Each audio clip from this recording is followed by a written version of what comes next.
दादा काय सांगाल 2 दिवस आधी तुम्ही या ठिकाणी शरद पवारांचा फोटो वापरण्यासाठीचं पत्र खुद शरद पवारांची भेट घेऊन या ठिकाणी काढलेलं आहे. काय नेमका उद्देश आहे यामागे?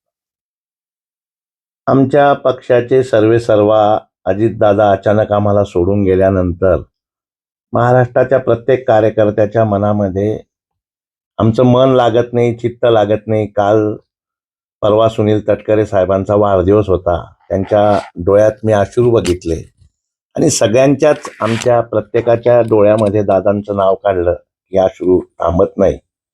आणि अशा परिस्थितीमध्ये राजकारणात केव्हा काय होईल हे काही सांगता येत नाही.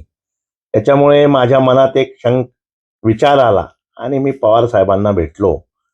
शेवटी पवार साहेब देशाचे नेते आहेत. त्यांनी सलग आपल्या संसदीय राजकारणात 55 वर्ष पूर्ण केलेले आहेत आणि अशा परिस्थितीमध्ये पवार साहेबांनी महाराष्ट्राचे पहिले मुख्यमंत्री यशवंतराव चव्हाण यांना गुरुस्थानी मानलेलं होतं. त्याच पद्धतीने आमच्या दादाने देखील पवार साहेबांना गुरुस्थानी मानलं होतं. हाच एक धागा उचलत मी साहेबांकडे गेलो. पत्र लिहिलं साहेबांना की ज्या वेळेला बाळासाहेब ठाकरे हयात असताना राजसाहेब ठाकरे बाळासाहेबांना सोडून गेले, तरी देखील राजसाहेब ठाकरेंनी बाळासाहेबांचा नेहमी आदरच केला. नेहमी बाळासाहेबांचं नाव त्यांनी आदराने घेतलं. त्याचप्रमाणे बाळासाहेब गेल्यानंतर उद्धव साहेब ठाकरेंना देखील एकनाथ शिंदे साहेब सोडून गेले. त्यावेळेला देखील एकनाथ शिंदे साहेबांनी नेहमी बाळासाहेबांचा फोटो वापरला, बाळासाहेबांचा आदर केला.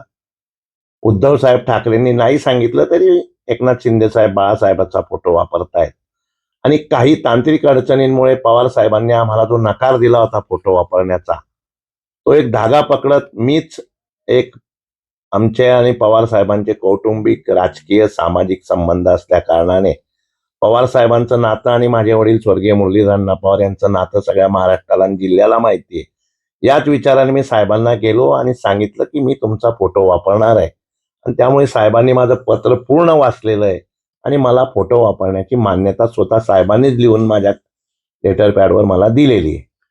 हो, यावेळी तुम्ही जी भेट घेतली त्यावेळेस पुढच्या काळामध्ये दोघं राष्ट्रवादी एकत्र झाले पाहिजे अशी काही चर्चा झाली का त्या संदर्भात? अशी चर्चा करण्यासाठी मी तेवढा मोठा राजकारणी नाहीये. मी एक लहानसा कार्यकर्ता आहे. पण महाराष्ट्रातल्या प्रत्येक कार्यकर्त्याला वाटतं की दोन्ही राष्ट्रवादी एकत्र व्हावी. दोन्ही राष्ट्रवादी एकत्र व्हावी यासाठी आमच्या पक्षाचे सर्वेसर्वा खासदार सुनीलजी तटकरे साहेब, प्रफुल्ल पटेल साहेब, भुजबळ साहेब, आमच्या उपमुख्यमंत्री सुनेत्रा वहिनीसाहेब पवार, पारदादा पवार, आमचे आमदार अनिलदादा पाटील आणि तिकडून मग सुप्रियाताई सुळे, जयंत पाटील साहेब आहेत, इकडचे प्रदेशाध्यक्ष शशिकांत शिंदे साहेब आहेत. हे सगळा हा निर्णय रोहित पवार आहेत.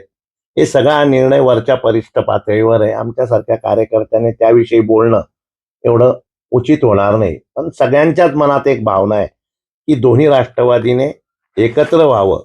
आणि त्याचा एक विषय असा आहे की ज्या जिल्हा परिषदच्या निवडणुका झाल्या 12 जिल्हा परिषदच्या, त्याच्यापैकी पुणे असेल, तिकडचं मला सांगता येणार नाही, पण पुण्यामध्ये दोन्ही पक्षाचे कार्यकर्ते यांनी जिल्हा परिषदच्या निवडणुका या घड्याळाच्या चिन्हावर लढल्या. तीच एक एकत्र होण्याची दिशा होती असं मला वाटतं. पुढच्या काळामध्ये तुमच्या राष्ट्रवादीच्या बॅनरवर शरद पवार साहेबांचा फोटो दिसेल का? मी तरी भविष्यामध्ये या बाबतीत आमचे नेते तटकरे साहेबांना पत्र लिहिणारे, वहिनी साहेबांना पत्र लिहिणारे, अनिलदादाला पत्र लिहिणारे. आणि मी तर पवार साहेबांचा फोटो, माझ्या घरात तर पवार साहेबांचा फोटो आहेच. सगळ्या महाराष्ट्राचं, आमच्या पक्षाचं दैवतच पवार साहेब आहे आणि त्या दैवताचा फोटो आम्ही का लावू नये? शेवटी साहेबांनी सांगितलं होतं लावू नये म्हणून आम्ही लावत नव्हतो. आता साहेबांनीच मला मान्यता दिली आहे, या बाबतीत आमचा पक्ष विचार करेल. मी मात्र माझ्या बॅनरांवर, माझ्या जाहिरातींवर पवार साहेबांचा फोटो लावणार आहे.